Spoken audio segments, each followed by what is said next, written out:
Hello, everyone. This is a response to three videos that have been put up and I've been watching. The first one was originated by Jeff Calico Silver, and he started a video where he talked about the death of nostalgia.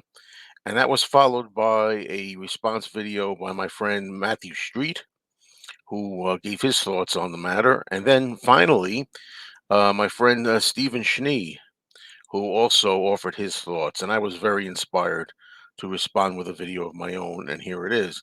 I would say that it's funny as I'm watching the videos, I kind of started in pretty sharp disagreement with the first video, Calico Silver, and then it kind of got more in agreement as I went along. Then I watched Matthew Street's video, and I would say that with Matt, I was kind of more in agreement. I felt similarly. I don't know if I should say agreement. It's more like just feeling similarly in the same way as Matthew, but in some ways not on the same page as well.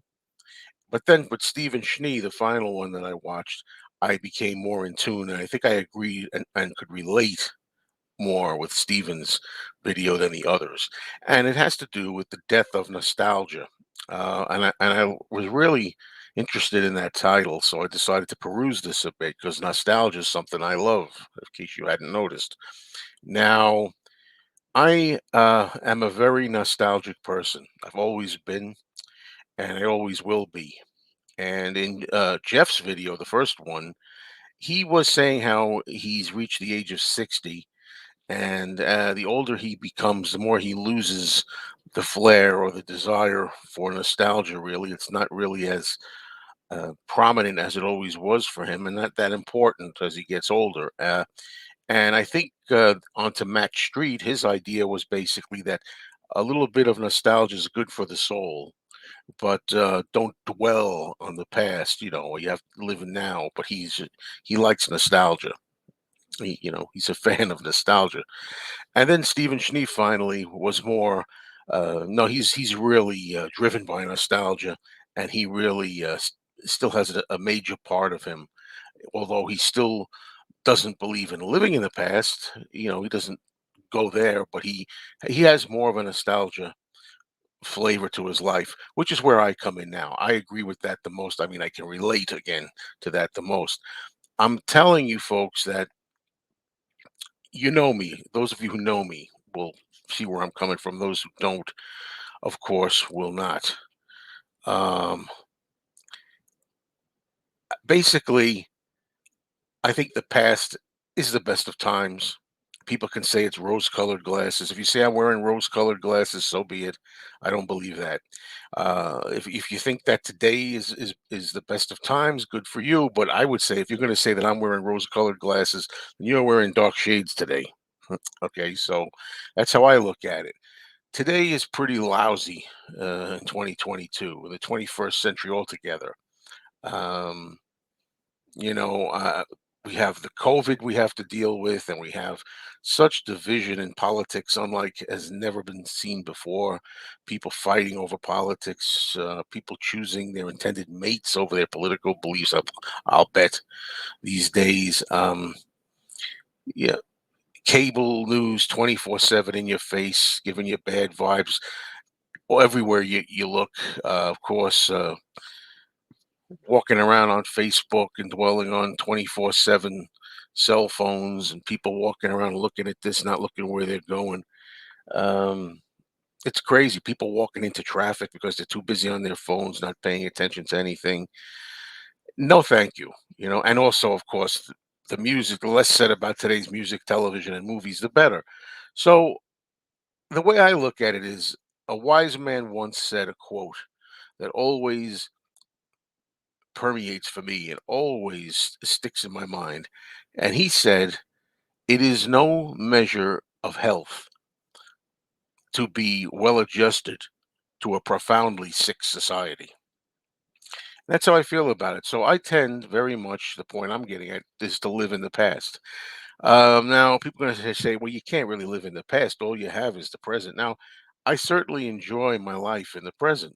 I mean, when I go out to take a walk in the park or I go on a vacation, I visit Florida, I'm there, I'm well focused and I'm there and I'm enjoying what I'm doing in the now. If we go out to a nice restaurant and have a nice meal, I'm there in the now. I mean, I certainly enjoy the moment as well, but I find that I've always been wired to looking back, and I don't see the point. I've never understood the point of living life and having good times if we're not supposed to remember these times, if we're not supposed to, on a pretty regular basis, go through that file cabinet in our heads and remember where we were, what we did, who we hung out with, great fuzzy memories. No point in living today and enjoying today if you're not going to recall it and put it in your memory banks.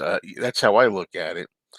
And I just feel, and this is my opinion, everybody can choose to differ, that today is not as good as yesterday. It's just the way it is. I'm talking about the world now, or the world I live in. Now, of course, depending on your point of view, you may feel just the opposite. You may feel like that today is the best. It's never been better. Fine. I don't relate to that.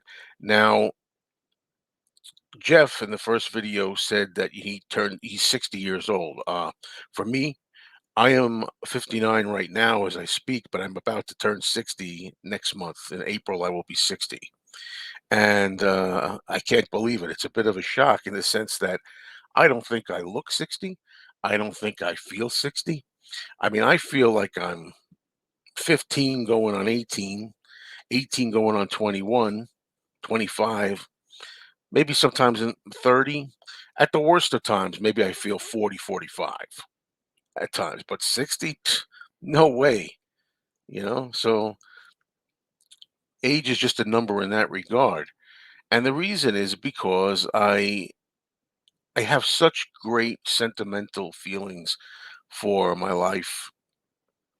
There are songs I hear instantaneously. I'm brought back to where I was when I first heard that song, or who I was hanging out with or going out with, if it was a female, or the times just seem so much more innocent, so much simpler. And I've always retained that, when I hear a certain song. I'm there again. I haven't lost the ability to do that. I know some people were saying that as you get older, you lose this natural ability to kind of like be in that time and place. Luckily, up to this point anyway, I have not yet lost that feeling. I am always still there. I can put the radio on, a song comes on, boom.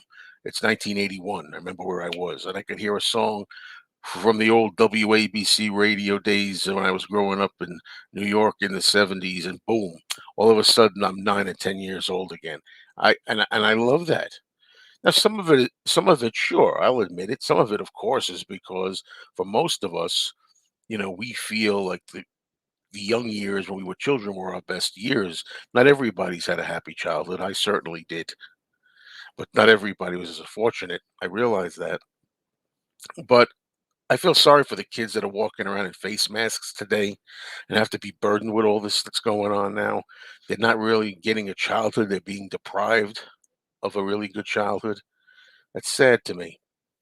Um, but yeah, I want to stick also with what Calico Silver was first getting at about, do you hold on to things for nostalgia reasons like records or books or things? Do you hang on to them? And yes, I most certainly do. I know Jeff and some other people, as they get older, they feel like, oh, I don't need those things anymore.